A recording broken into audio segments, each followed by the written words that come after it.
Hi guys, welcome back to my channel. My name is Cara, and yes, my jumper does have dogs all over it. Lots of different kinds of dogs. So in today's video we're going to be talking about my top Netflix recommendations, and I have TVs and movies and a don't bother section because don't even waste your time on this show. So if you'd like to hear my recommendations, then please keep watching. So I have a little list here of TV and movies. I'm going to start with TV shows because everyone knows that Netflix make great TV shows, and I have my top 5 or top 6 and a don't bother for this section. So my top #1 show on Netflix is The Crown. Now The Crown is a show about Queen Elizabeth, who is the current queen, and it's basically a show about how she became queen, and it starts when she is just a child and her dad is the king, and basically how she becomes queen, the story of how she deals with being queen, her, with her husband, her kids, and the public life and the scrutiny. And then it's also just, it deals with like the political issues at the time in England and how the other political parties are dealing with there being a woman being ahead of the country. And I absolutely love this show. When I first saw the trailer of it, I was like, this looks so boring, like, it looks like an old person show. But I honestly watched this, I think the whole series in like 3 days. I fell in love with it, and I'm so glad that they've started filming season 2. I think the show's plan is to like film kind of her life like story a season, so it ended with her being the queen, blah blah blah. I think it's going to deal with like stuff like Princess Diana, her dealing with when she has more children, and Charles and when Harry and William get born, and then obviously Diana, and like how the monarch is like run today, which I'm really excited to see because I think I have such an interest in the royal family. I don't know why, I just find it really interesting. So if you like kind of like historical period kind of shows, and The Crown is definitely one to watch. My second show is one that everyone's talking about at the moment, and that is 13 Reasons Why. I feel like Netflix makes their TV trailers really shit. Like, every time I watch a trailer for a TV show from Netflix, it looks so boring. And I found this with 13 Reasons Why, so I thought, I'll just give it a try, see how it is, and I loved it. If you want to see my video about why I think the show is so important, then click the little thing on the screen now. I did make a video about that, but 13 Reasons Why deals with a girl called Hannah Baker who commits suicide and leaves 13 tapes of 13 reasons why she did it. And the whole series deals with everyone who is a reason on the tape, dealing with what they've heard, and so on and so forth. And definitely if you have kind of mental health issues, this is one that you may want to miss out on, but it is definitely one to watch. My third show is Glitch. Now Glitch is an Australian TV series. I'm not sure if it's available on all countries' Netflix or it's just Australian, but it is based in a town that's not too far away from me actually.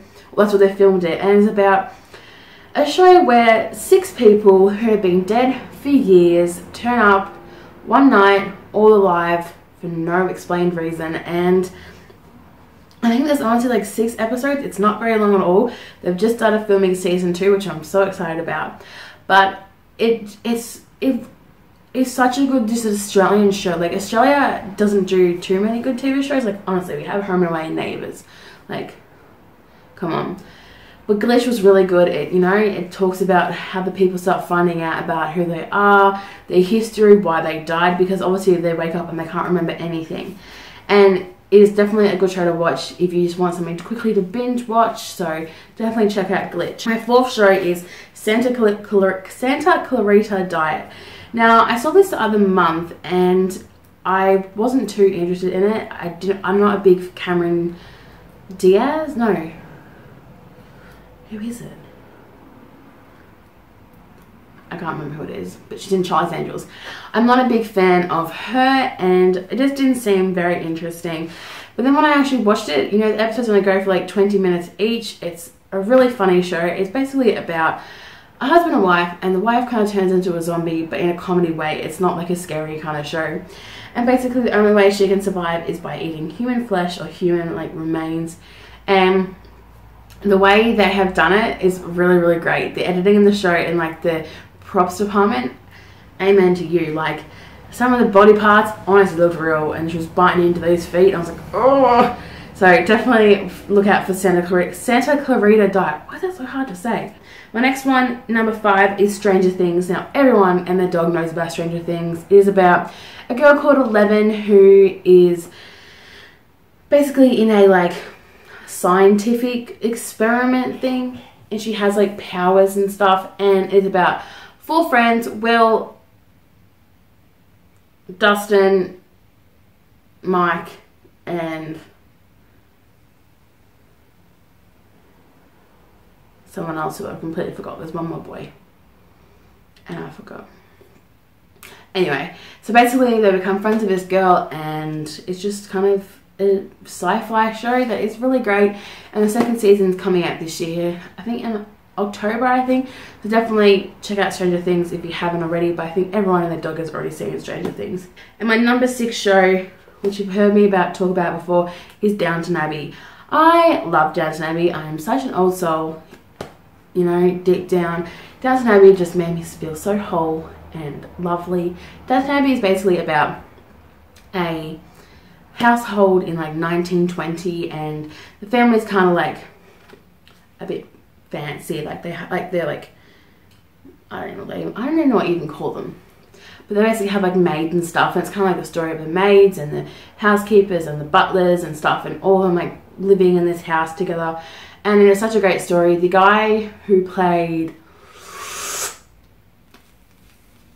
I can't remember, I'm having a mind blank today. Basically one of the husbands, he is the new guy who plays Beast in Beauty and the Beast.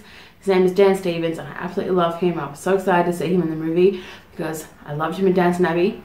And if you like historical dramas like I've said about The Crown, then definitely check out Downton Abbey. It is one to watch. There's 6 seasons. The show's completely finished now, which I'm so sad about. But apparently they're bringing a movie out, which I don't know if it was confirmed or not, but definitely watch Downton Abbey. My show that I've said don't bother is a series of unfortunate events. I was really excited for this show. I was never a big fan of the movie. I didn't like it. It kind of creeped me out. Jim Carrey scared me. So I thought, I saw the trailer for the TV series, and Neil Patrick Harris looked like he did a good job. Alex and I watched the show, literally every single episode. We were so bored. We were just waiting for it to end, and the episodes go for like 54 minutes each. It was such a drag. The story didn't make sense. They tried to make it so funny when it wasn't funny at all, and they're bringing a 2nd season out, and I don't know why they're even bothering because I found it absolute garbage. I didn't find the storyline funny at all. Their characters were not relatable at all. The editing in it, they have a baby, and the baby looks fake literally all the time, and you can tell it's not a real baby. It's like, what are you doing? So don't even bother with this series of unfortunate events. So that is my little TV section. So now I'm going to move on to movies. So I have a few that are, like, I have 2 that are Netflix originals, and the rest are just normal movies that I thought I'd just recommend because it's so hard trying to pick a movie on Netflix. I think honestly most of the time you spend more time picking a movie than you do watching a movie. So my number 1 is The Fundamentals of Caring. Now, I actually saw this on Twitter. Someone's recommended to watch it, and it's about a boy who has a disability and he needs a carer. And the guy, who is it? The guy who plays Ant-Man. I can't think of his name, again, mind blank.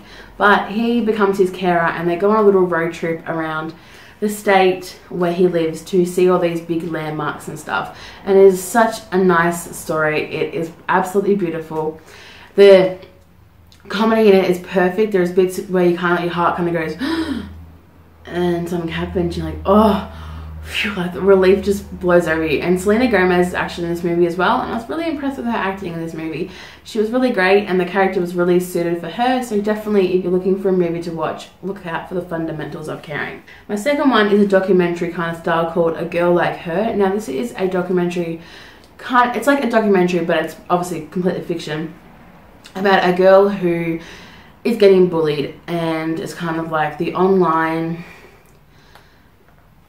like how she's dealing with it, and then in school and stuff. This is something that I think everyone should watch. It should be shown in schools, and it just shows how bullying can make such an impact in someone's life and how it completely can ruin someone's life. So if you haven't seen A Girl Like Her, please watch it. I'm not going to say anything more because I'll spoil what the movie happens in it, so please watch A Girl Like Her. Third one is Back to the Future 1, 2 and 3. Now I had never seen Back to the Future, I know, but I'd always wanted to watch it, and about a year, maybe not a year ago, maybe 6 months ago, Alex and I decided to watch the first one and we fell in love with it, so we watched the second one.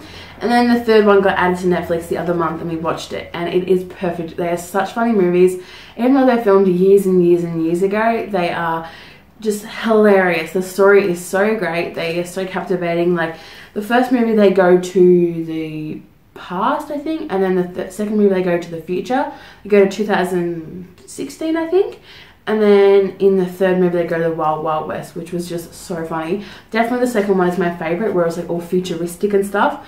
But if you haven't seen Back to the Future, I think everyone has, but if you haven't, please watch them. My fourth one is The Truman Show. Now, I actually watched this in high school. It was one of our like studies in English, and I loved it. Everyone hated it, but I absolutely loved it. It's basically about a guy who lives his normal day in life, but he doesn't realise it's actually in a TV show, and he is getting filmed. All these people he thinks his family and friends are actually actors, and he doesn't realise. It's kind of the story of him realising everything, and it's such a great movie. I'm not the biggest Jim Carrey fan, but this is a really great role he was in.